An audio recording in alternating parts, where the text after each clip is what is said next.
Bom dia, a paz de Jesus, amor de Maria, começando o nosso cafezinho com Jesus, a bênção de Deus que ilumina a nossa vida, que é a presença de Deus, em nome do Pai, do Filho e do Espírito Santo, amém. Começar o nosso dia louvando a Deus. Senhor, louvo-te por sua grandeza, louvo por sua bondade, onde reconheço e conheço que através do que é bom, encontrar somente em ti o verdadeiro sentido do amor. Deus meu Deus, eu te adoro, eu me entrego ao seu querer. Consagra a minha vida toda, a minha casa, a minha família, tudo que tenho, Senhor. Ao seu comando inclino todo o meu agir, o meu proceder. A vós, Deus meu Deus. Queridos irmãos, que a graça e a paz estejam no nosso coração. Hoje nós estamos falando sobre arma, conforme o índice analítico do Catecismo da Igreja Católica. Nós vamos ver hoje sobre condições para recorrer às armas. Então aqui nós vamos adentrar aqui no quarto mandamento, onde que está falando sobre honrar pai e mãe, e no quinto mandamento, não matar. E no quarto mandamento aqui ele vai falar sobre deveres dos cidadãos, aonde que ele vem aqui antes no parágrafo 2243 falar para nós a resistência à opressão do poder político não recorrerá legitimamente às armas.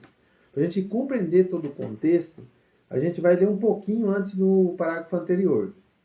O cidadão é obrigado, em consciência, a não seguir as prescrições das autoridades civis quando estes preceitos são contrárias às exigências das ordens moral, aos direitos fundamentados das pessoas ou aos ensinamentos do Evangelho. Então aqui o Catecismo está dizendo que nós temos que dar a César o que é de César, é Deus o que é de Deus, vai citar ali na frente.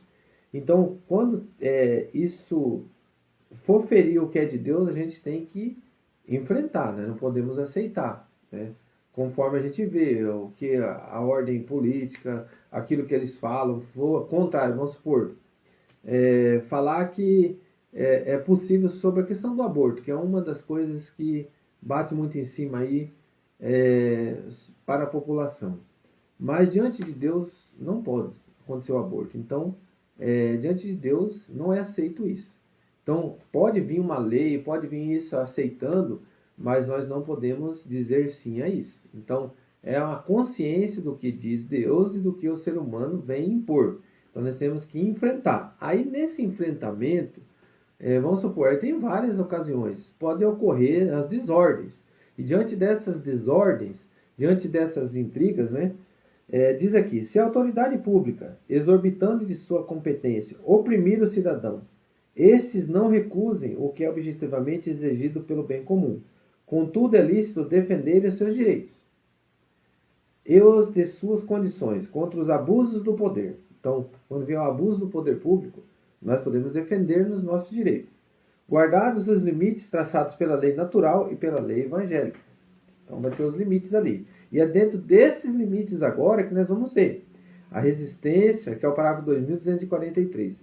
A resistência à opressão do poder político não recorrerá legitimamente às armas. Então, quando acontecer isso, nós não temos que recorrer direto, vamos supor, às armas, né? Salvo que se ocorrerem conjuntamente as seguintes condições.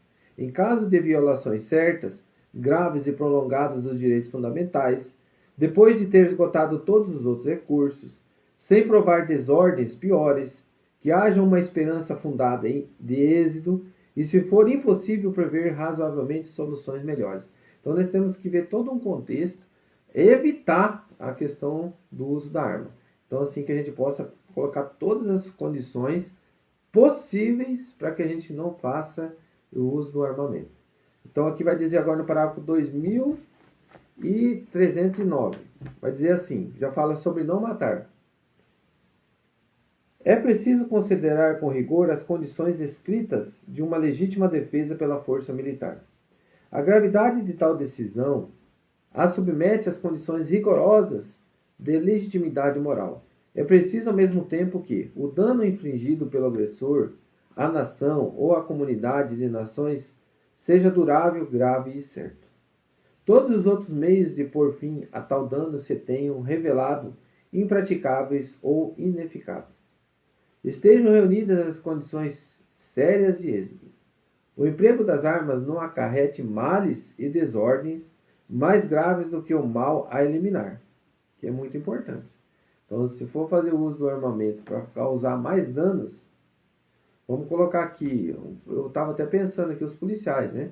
Você vê os policiais, eles chegam, eles tentam conversar, eles tentam falar muitas vezes com a pessoa que está ali, tenta conter a pessoa de uma forma sem já chegar usando o armamento, para que a pessoa tenha condições de parar o que ela está fazendo, porque todos nós podemos estar num momento atormentado e talvez uma pessoa boa pode sair fora de si, né?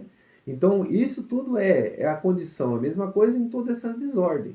Então a gente tem que buscar diante de Deus sempre apacentar as ovelhas de Cristo, né? E aí que estão as formas que a gente pode entender que são perigosas, a forma que você faz o uso inadequado do armamento na hora errada, no momento errado. Como a gente já viu, tem vários meios que a gente pode fazer o uso, desde que não venha tirar a ordem daquilo que Deus nos pede, não matar e cumprindo assim os mandamentos. O poderio dos meios modernos de destruição pesa muito na avaliação desta condição. Estes são os elementos tradicionais enumerados na chamada doutrina da guerra justa. Então aqui está falando sobre a doutrina da guerra justa. É um contexto, assim, irmãos, que tem que ser muito estudado. Como a gente faz bem mais assim rápido e falado, fica aí, né? Para quem depois quiser ler todo o contexto do que está dizendo aqui o catecismo, está ampliando mais esse estudo, é muito importante, porque aqui ele fala assim sobre essa prevenção diante da guerra, essa prevenção diante dos deveres morais, do que a gente tem que adiante do agir diante do abuso político, então que a gente possa compreender e agir de forma correta. Eu peguei o mesmo texto que nós vimos aquele dia que Jesus fala, né, sobre não uso da arma ali para o seu discípulo que estava ali junto com ele. Então está lá em Mateus capítulo 26, versículo 52. Vamos ler um pouquinho antes. Em seguida, adianta-se eles e lançaram a mão em Jesus para prendê-lo. Mas um dos companheiros de Jesus desembainhou a espada e feriu o servo do sumo sacerdote, decepando-lhe a orelha. Jesus, no entanto, lhe disse: Embainha a tua espada, porque todos aqueles que usarem da espada pela espada morrerão. Crê tu que não posso invocar meu Pai e ele não me enviaria imediatamente mais de 12 legiões de anjos? Mas como se cumprirão então as escrituras, segundo as quais é preciso que seja assim? Palavras da salvação. Glória a vós, Senhor. Aqui na presença de Jesus nós vemos diante de cada situação o agir de Deus.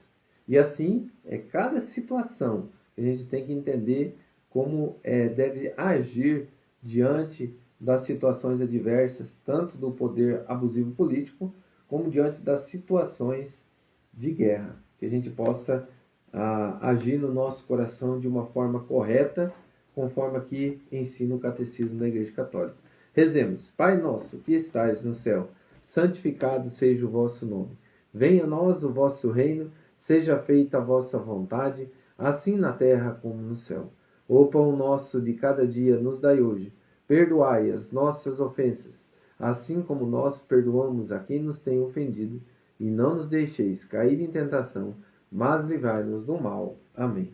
Louvado seja nosso Senhor Jesus Cristo, para sempre seja louvado. Em nome do Pai, do Filho e do Espírito Santo. Amém. Um grande abraço a todos, que Deus abençoe.